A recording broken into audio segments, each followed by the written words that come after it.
봉독한 누가복음 13장 31절로 35절 말씀을 중심으로 예루살렘아 예루살렘아 이런 말씀으로 잠깐 말씀을 묵상하겠습니다.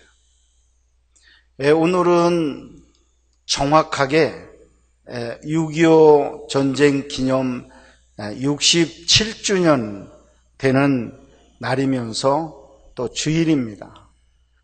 67년 전에 6.25 전쟁이 주일날 아침에 일어났는데 오늘과 똑같은 상황에서 우리가 전쟁을 맞이하게 된 것입니다. 이 전쟁을 맞이하면서 우리 모든 남한의 민족들 또 우리 북한의 우리 민족들이 정말 엄청난 피해를 보게 되었고 인명 손실을 보게 되었고 재산을 잃는 그런 큰 일이 일어났었습니다. 정말 비극적인 그런 전쟁이었습니다. 이 전쟁을 통해서 우리가 다시금 이제 깨달아야 되고 다시 이 조국에 그런 불행한 일이 일어나지 않도록 우리가 마음을 모두어서 기도를 드려야 될 줄로 믿습니다. 6.25 전쟁이 남긴 인류사적 교훈이 있다면 자유는 결코 공짜가 아니다 하는 것입니다. 성경에 보면 전쟁은 하나님께 속했다 이런 말씀을 많이 했습니다.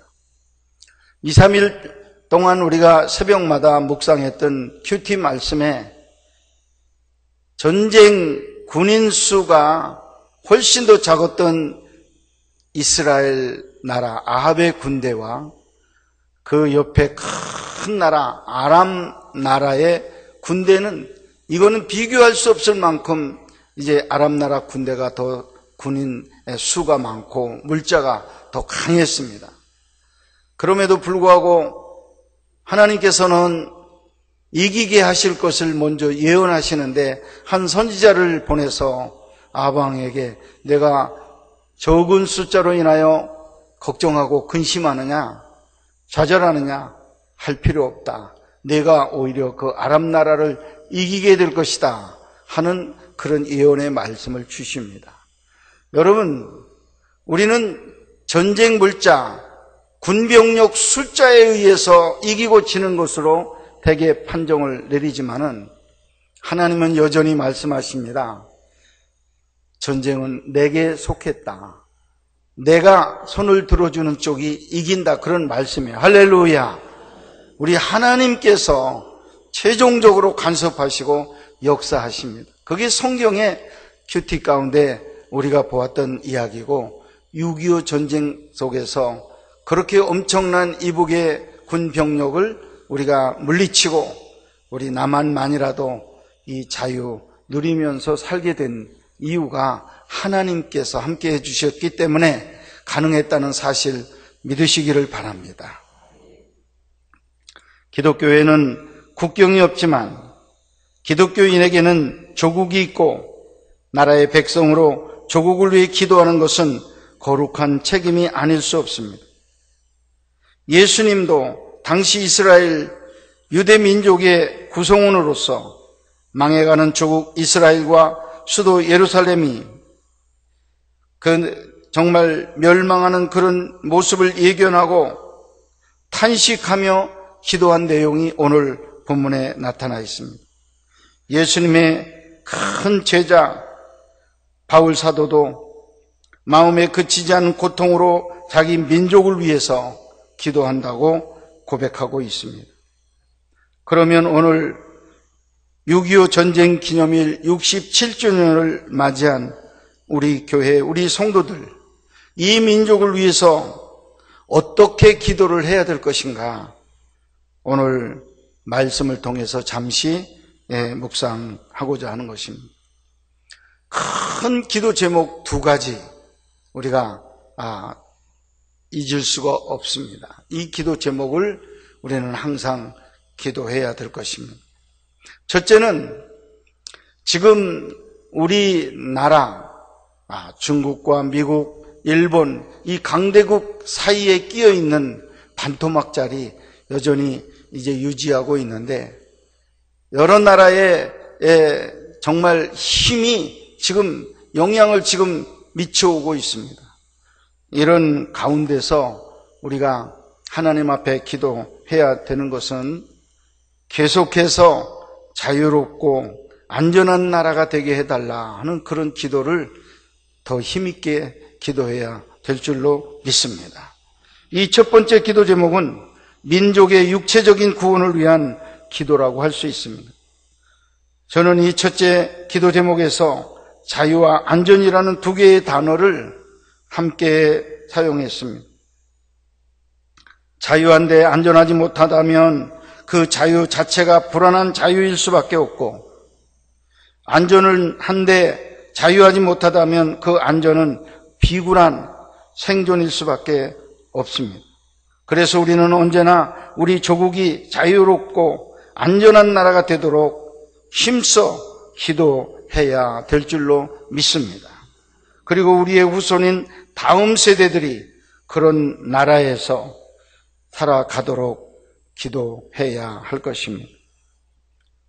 예수님은 마태복음 23장 38절 이렇게 말씀하십니다. 보라, 너희 집이 황폐하여 버린 바 되리라.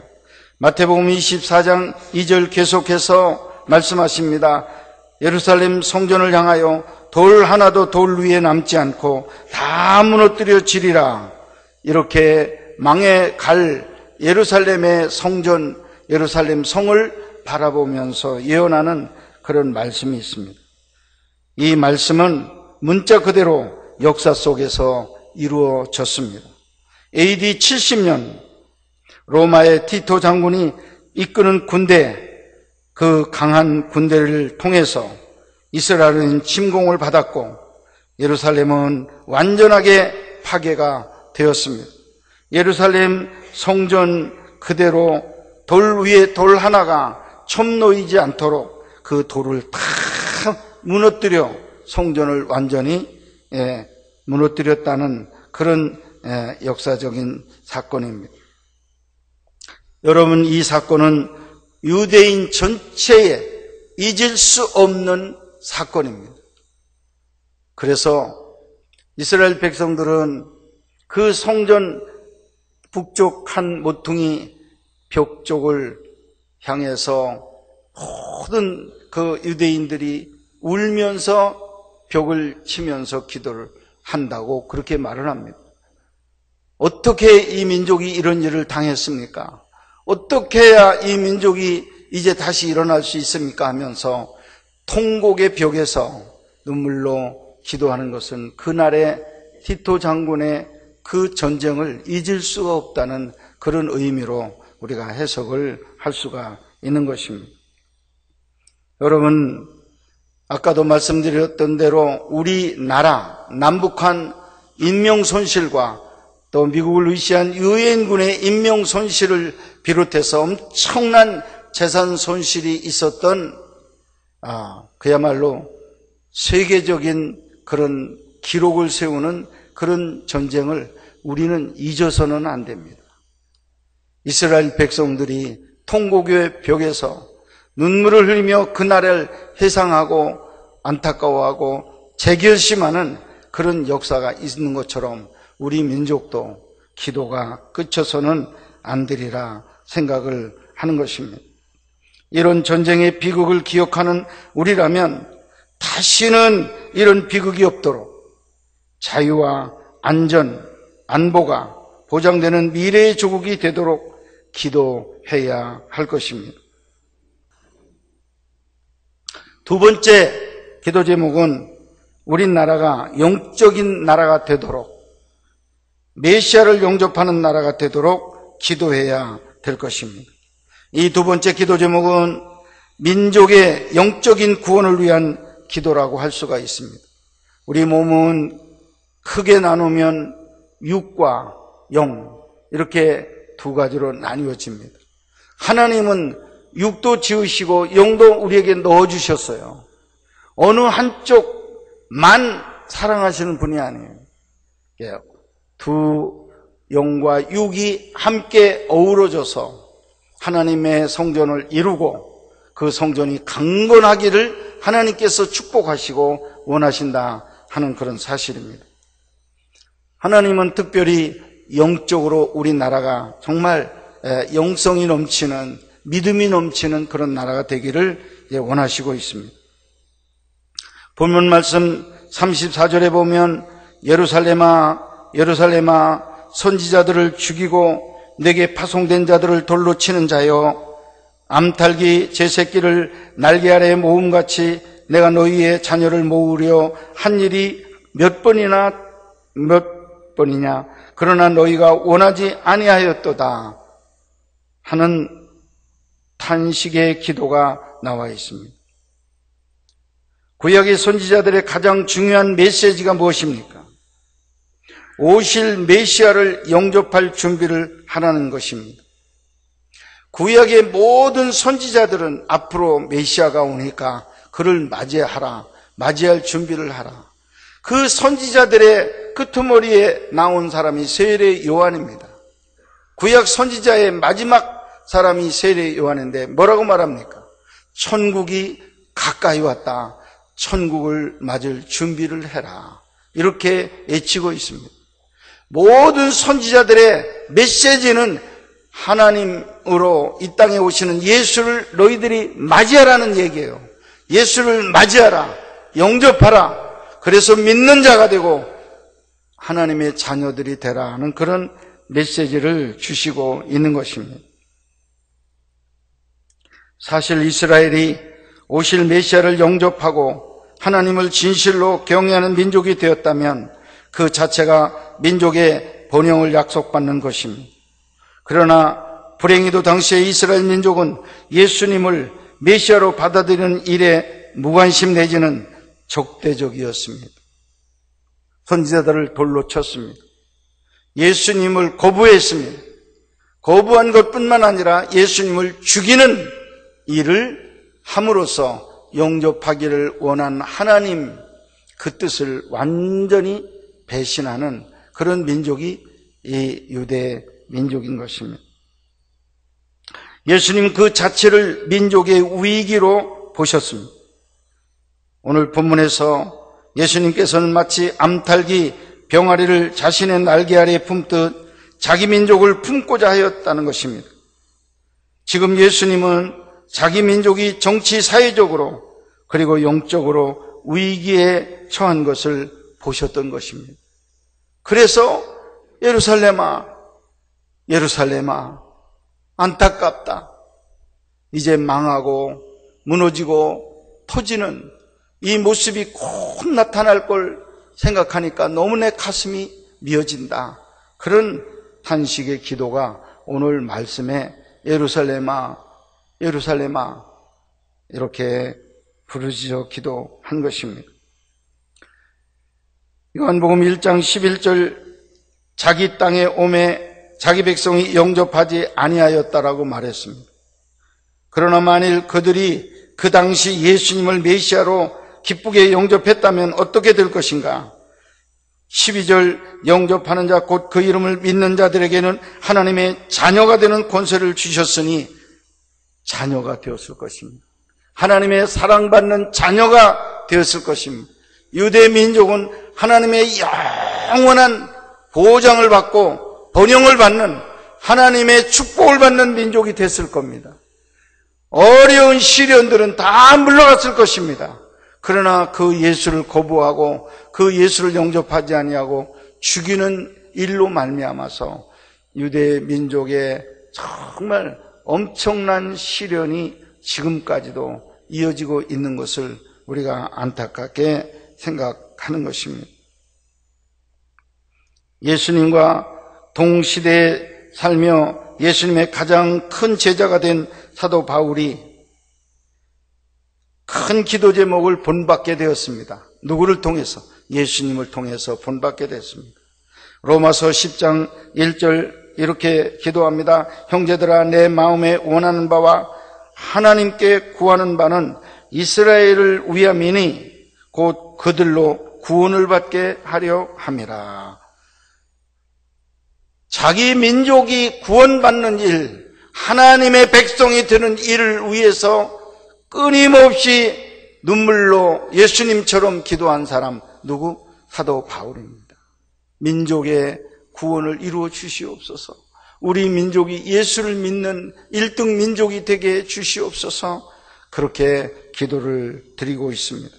로마서 9장 1절로 2절, 내가 그리스도 안에서 참말을 하고 거짓말을 아니하노라. 나에게 큰 근심이 있는 것과 마음에 그치지 않은 고통이 있는 것을 내 양심이 성령 안에서 나와 더불어 증언하노니, 나의 형제 곧 고륙의 친척을 위하여 내 자신이 저주를 받아 그리스도에게서 끊어질지라도 원하는 바로라. 이렇게 자기 목숨을 내놓고 기도하는 사도 바울이었습니다. 자기가 왜 예수를 믿었습니까? 천국 가기 위해서, 구원받기 위해서 예수를 믿었습니다. 정말 자랑할 것은 십자가 예수밖에 없다고 말하던 그였습니다. 그런데 그 구원받은 것을 자랑하던 자가 구원을 포기하는 말을 하는 거예요. 어느 때에 자기 민족 전체가 예수를 거역하고 지옥에 들어가는 이 모습을 볼 때 안타까워서, 하나님, 저 백성들을 지옥불에서 건져서 천국으로 가게 하고 차라리 나 하나의 목숨을 지옥으로 던져버리시기를 원합니다. 그래도 좋습니다. 하나님, 내 목숨 버리더라도 우리 민족을 살려주세요 하고 민족을 위한 애타는 눈물의 기도가 사도 바울의 기도였다 하는 것입니다. 여러분, 모세도 이런 기도를 드렸죠. 자기 민족 생명을 건져달라고 하나님 앞에 무릎 꿇어 기도했습니다. 신앙의 위대한 사람들 그 전기를 읽어보면 자기 민족을 떼놓고 생각한 적이 없어요.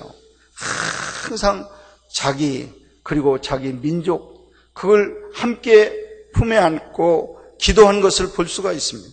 사랑하는 여러분의 기도가 여러분 자신과 가족만 위하는 기도가 아니라 이 민족의 예수 영접을 위해서, 복음화된 나라를 위해서 여러분 더 많이 기도하는 주의 종들이 될 수 있기를 간절히 축원합니다. 6.25 전쟁은 비극이었습니다.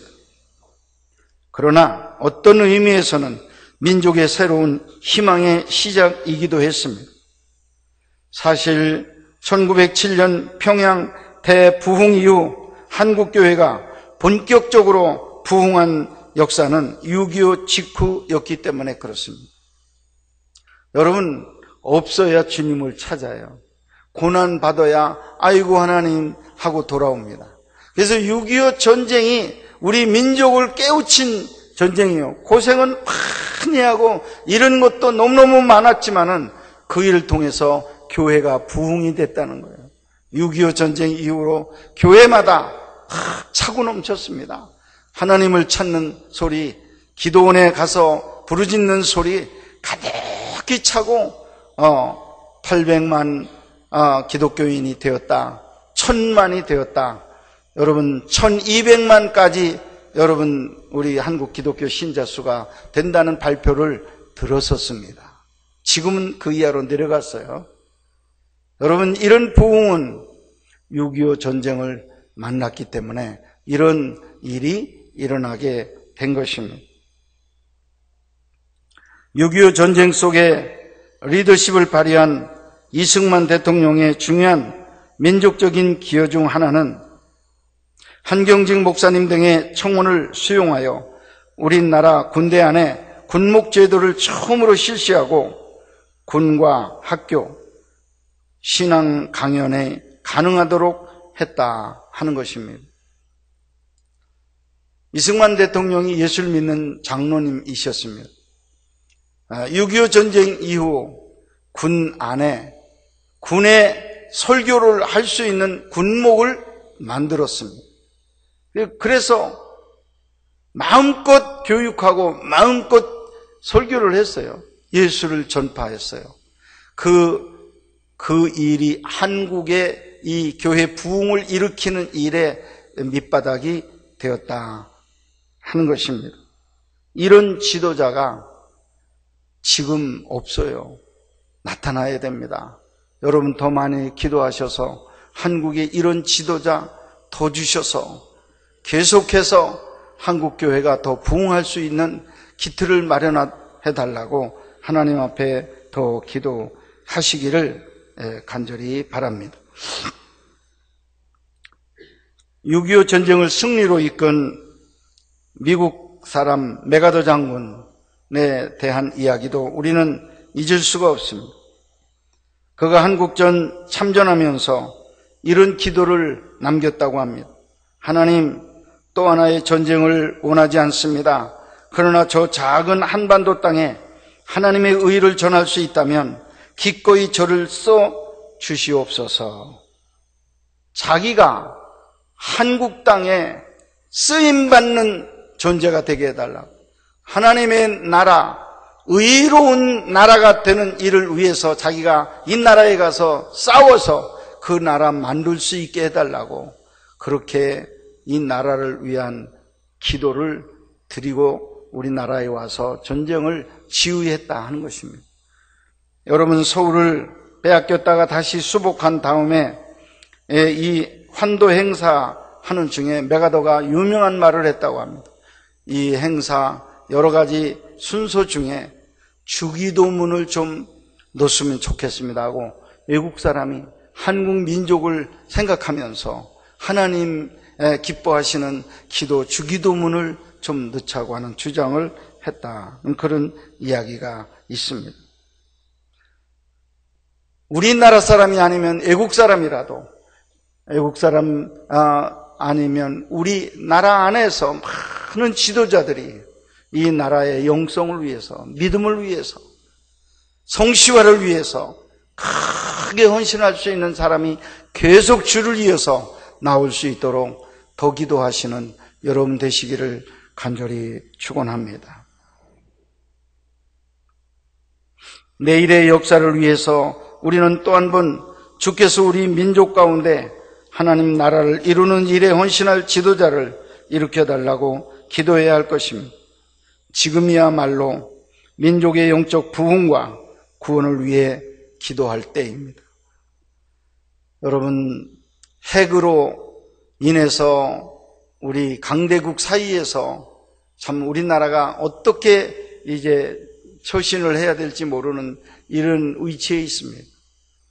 이제 며칠 아니면 미국의 대통령과 우리 한국 대통령이 이제 정상회담을 해야 되는데 무슨 말을 하고 무슨 요청을 해야 될 것인가, 참 여러분 이제 걱정이 많으실 거예요. 이 회담을 위해서 여러분 기도 많이 하시기를 바랍니다. 우리 대통령이 우리나라 정말 자유로운 나라 만들고 이제 안보에 있어서 두려움이 없는 강한 나라 만드는 원칙 하에 이 대화가, 정상 간의 대화가 이루어지고 서로를 기쁘게 맞이해서 동맹이 더 굳건해질 수 있도록 기도하시는 여러분 되시기를 부탁을 드리겠습니다.